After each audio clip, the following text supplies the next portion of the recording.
one person in our group who was without sin gets to be the first person to throw a stone. Now, does Jesus really mean that only a sinless person can start the stoning of this woman?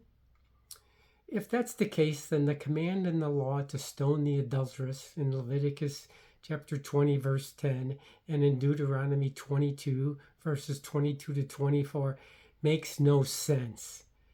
For I gotta believe that people living 2,000 years ago were sinners just like they were in Jesus' day. And God wouldn't make a command that couldn't be obeyed. So Jesus, who knew what really happened and how they did it, means this: He among you, those of you who brought her to me, that is without this sin, let him first be the first one to cast a stone at her.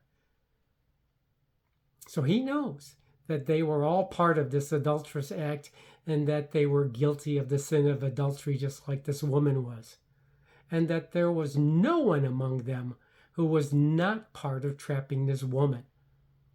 So he says, anyone among you that had nothing to do with this trap, you be the first to cast a stone at her. He knows that they were all part of this adulterous act and that they were also guilty of the sin of adultery, and that there was no one among them who was not part of trapping this woman. Next it says, and again he stooped down and wrote on the ground. Note, because she was probably naked, Jesus was avoiding to look at her. And they which heard this, being convicted by their own conscience that they were guilty of this adultery, went out one by one, beginning at the eldest even unto the last. Jesus was left alone, and the woman standing in the midst. Jesus convicts these Pharisees of their own guilt in this matter, and they know it. So does everyone else who was there.